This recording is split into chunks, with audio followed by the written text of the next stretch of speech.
خب ببین رفیق، صادقانه بهت میگم تو این ویدیو به روش هولدری نواحی مناسب فروش یا حالا همون کسب سود از ارزهای برتر مارکت میخوایم بررسی کنیم و خیلی میتونه بهت کمک بکنه که حالا تو این فرصت پرسودی که پیش رو داریم بتونی نهایت استفاده رو ببری. پس تا آخرش بمون با ما. همین. خوشم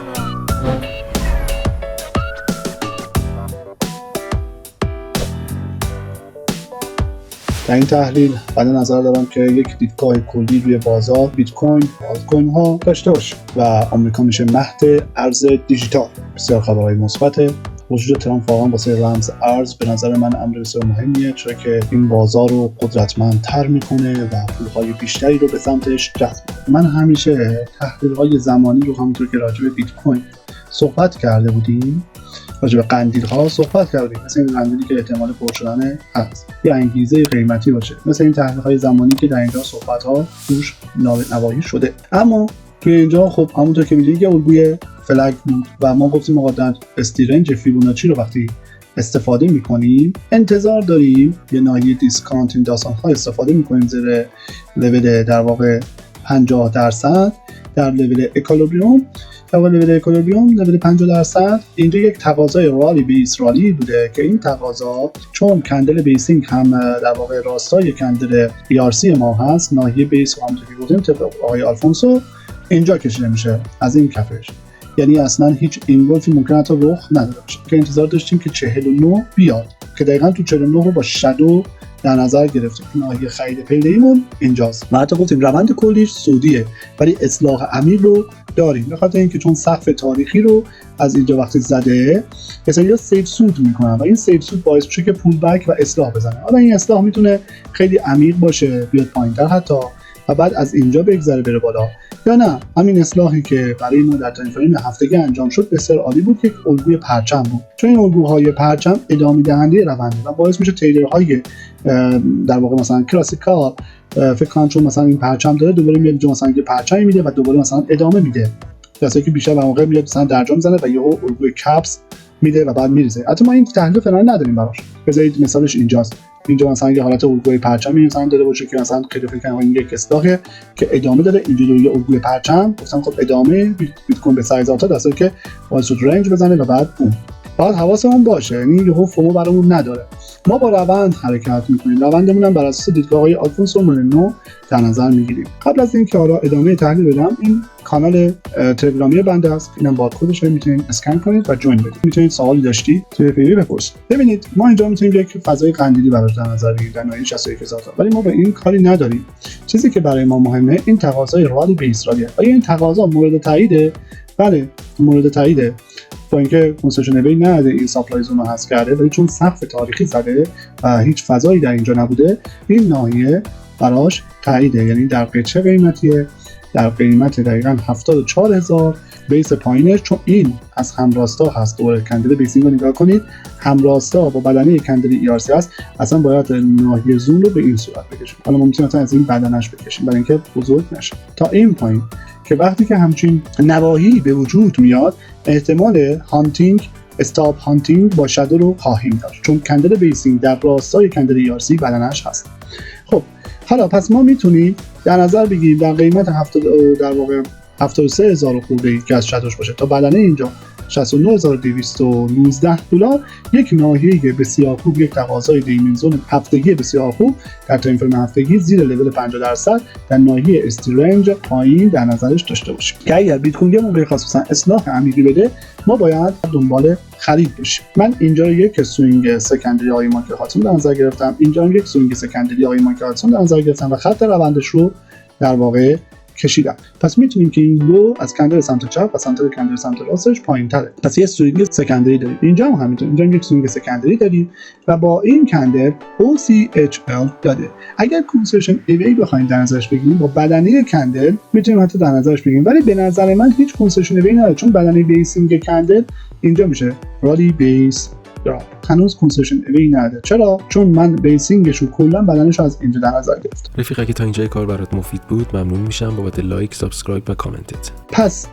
فقط میتونیم بگیم که زون متعارض چون کنسشن اوی نداره. تایید نیست. کنسشن اوی موقعیه که باید خارج از زون بسته شه یک کنده در واقع، بدون اینکه اصلا تاچ کنه این ناحیه رو. حالا بعضیا دیگه خیلی سخت‌ترش میکنن، از شادوها هم در نظر میگیرن که میگن آقا خارج از این زون بزرگتر شادو باید بسته شه. ما حالا میگیم آقا مثلا از همین بدنه بیس در نظر میگیریم تا این بالایی که شادویی که استاپ هاند کرده، میگیم آقا باید کندل خارجش بسته شه. درست خط روند آلفونسو رو بریک کرده، ولی روند وارد بولیش کانسلیشن رنج سعودی شد که ما داشتیم اینجا هم دیدیم رنج زده. دو حالت اینجا خوب پیش میاد، یا ادامه روند سعودی واسه خودش میره که خاطر فاندامنتال آقای ترامپ که خب وارد این بازی رمزرز شده، زمان تحریفش فرا رسیده و احتمالاً بیت کوین میتونه روند سعودی خودش رو ادامه بده در حالت، یا لحاظ تکنیکالی اینجا چاک مترو در واقع دارم با این شادو خط روند آلفونسو هم بریک. پس ریسک.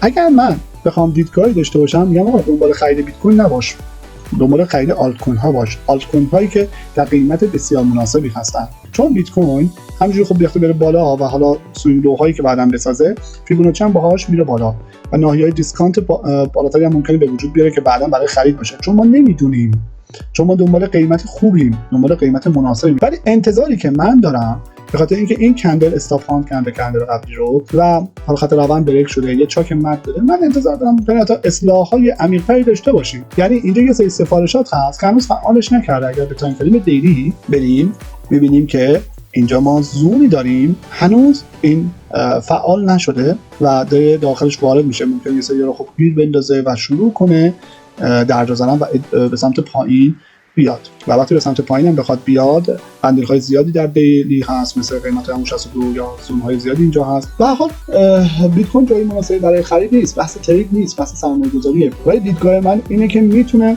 پایین‌تر بیاد، مگر اینکه به خاطر فاندامنتال، به خاطر آقای ترامپ شاید یه پامپ از بیت کوین باشیم به قیمت‌های بسیار بالاتر.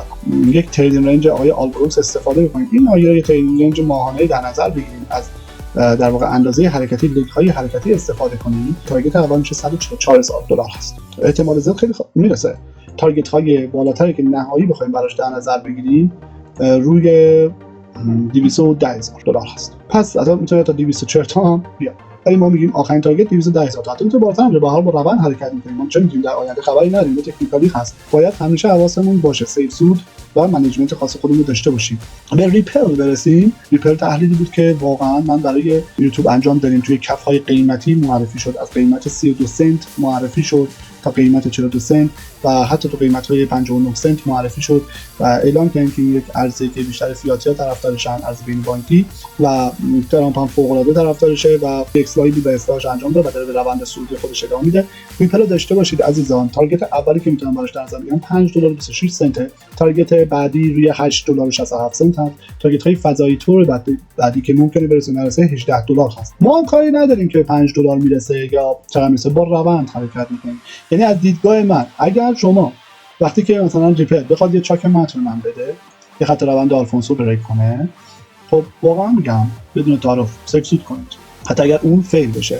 مگر اینکه بخوام از فیبوناچی استفاده کنم برای دیسکانت بودن که ببینیم اون چاک متن رو در لول دیسکانت انجام داده، میگیم نه باز باید صبر کنیم تا ببینیم آیا روند در هفتگی تغییر میکنه یا در دیلی باید در نظر بگیریم روندهای حالا کلاسیک رو ببینیم که ببینیم آیا باید خروج بزنیم یا نه.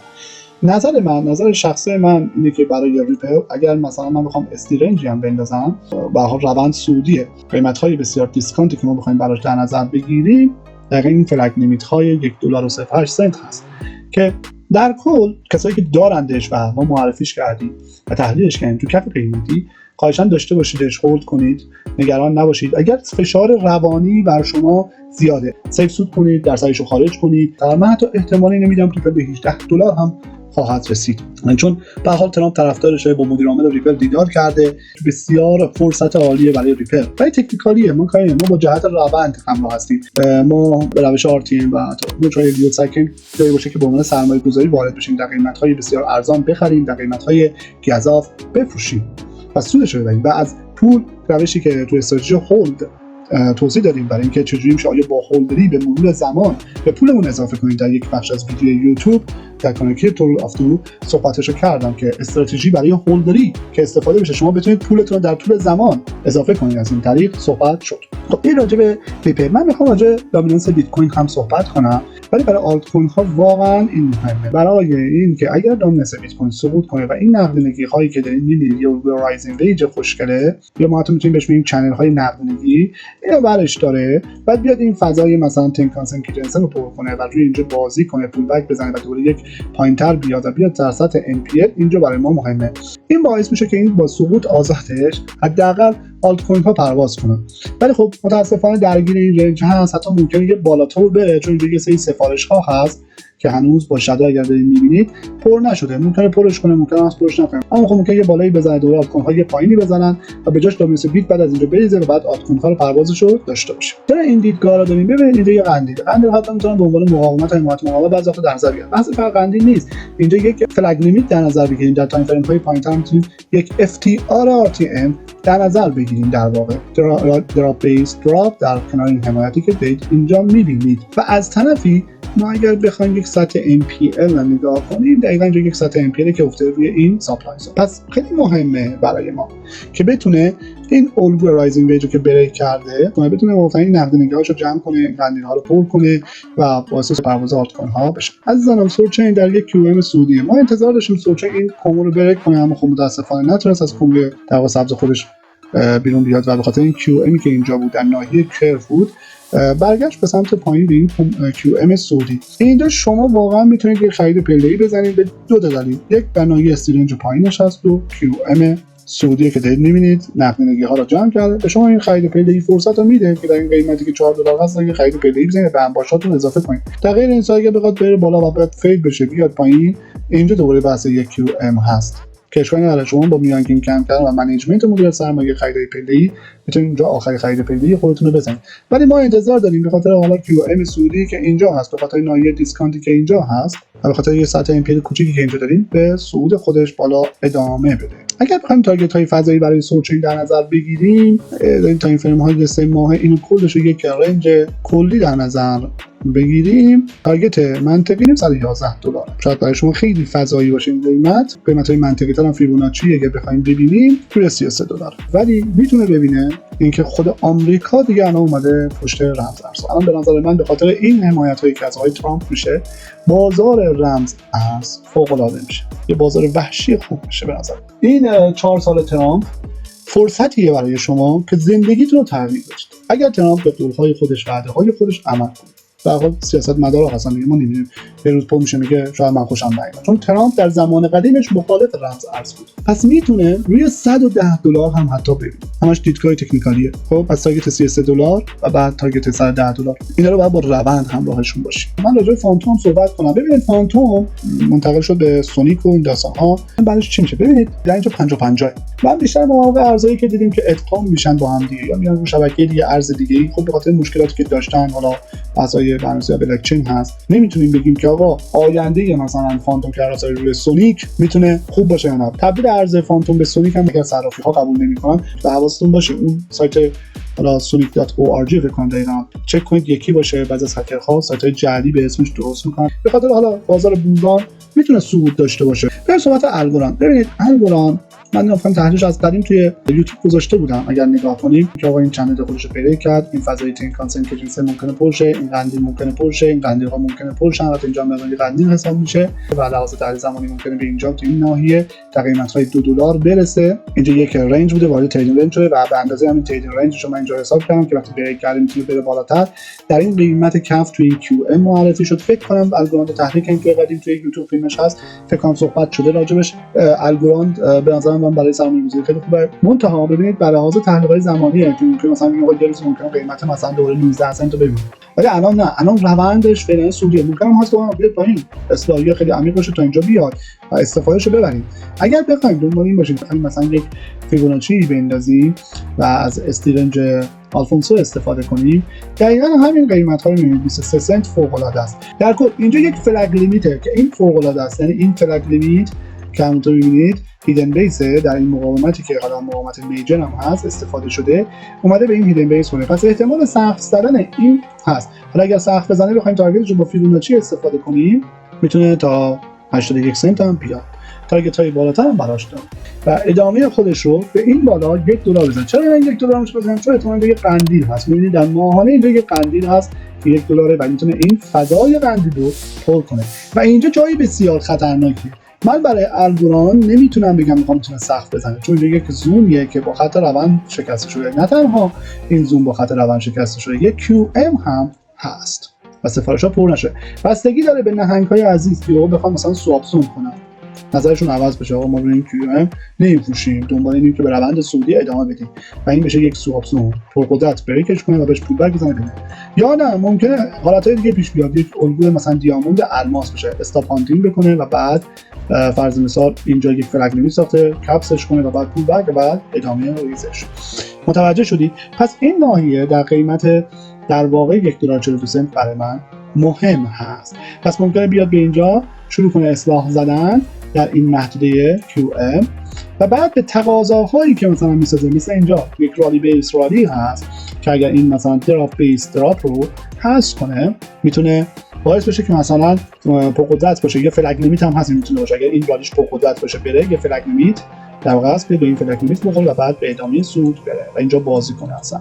پس باید حواسمون باشه شما مثلا میتونید در این محدوده $1.60 هست در واقع $1.42 هست سیف سود بکنید. ترون رو ببینید چقدر قشنگه، لک‌های حرکتی. ببینید فرض کنید من ترون اما ماهانه است دیگه، ببینید لک‌های حرکتی اندازه گرفته شده، فیبوناچی تارگت‌های فیبوناچی هم الان بتونه شما فیبوناچی رو ما حذفش کنیم که قشنگ شما ببینید.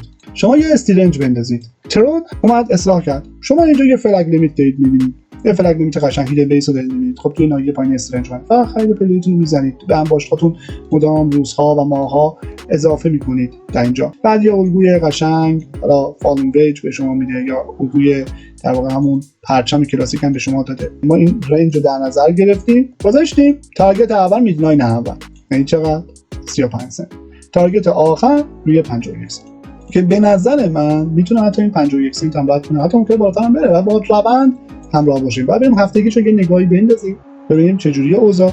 اینجاست که شما باید سیف سودتون رو داشته باشید، حواستون باشه. خب خیلی مهمه این زوم برای که این زوم جواب بده روند که سعودی هست، روند کلا آلفانسو همه اینا سعودیه، به اینجا بیاد زای پایین‌تر حالا اگه تونستن اینجا جواب بده و به سمت بالا حرکت کنه و تارگت آخر هم برای ما بزنه. ببینید لک‌های حرکتی وقتی در نظر میگیرید خیلی مهمه. پس استیلنج این اگر من بخوام حالا در نظر بگیرم بهترین جا برای خرید این دقیقاً زیر لول 50% در این تقاضا بوده که تو این تقاضا با شادویی که تو اینجا بوده در نظرش بگیریم. خب میتونسته اینجا شما یه خرید پله‌ای داشته باشین برای ترون. خب میتونید اینجا برای ترون خرید پله‌ای داشته باشین تا روند سعودی یعنی به انباشتاتون اضافه کنید. ولی توی کف بهترین جا بوده. می‌بینید چقدر قشنگ فوق‌العاده است. تارگت های ما رو داد بر اساس تکنیکال فوق‌العاده است. پس میتونه تارگت بعدی 50 سنت هم بگیره اما باید باهاش حرکت کنیم. حالا یه موضوع مهم دیگر رو بهتون بگم. تو همین ویدیویی که الان رو صفحه بهتون نشون میده ما اومدیم و بهترین ارزهای دیجیتال بازار رو با دلیل و مدرک انتخاب کردیم و هم از نظر زیرساخت و هم از نظر تکنیکال بررسیش کردیم تا بتونی انتخاب بهتری داشته باشی و سردرگم نشی که الان چه ارزی بخریم، بتونی بیشتر روش سود بکنی. هیچ 100% تو بازار نیست اما همیشه باید دنبال بهترین باشه. دمت گرم باشه همراه ما بودی، کار درسته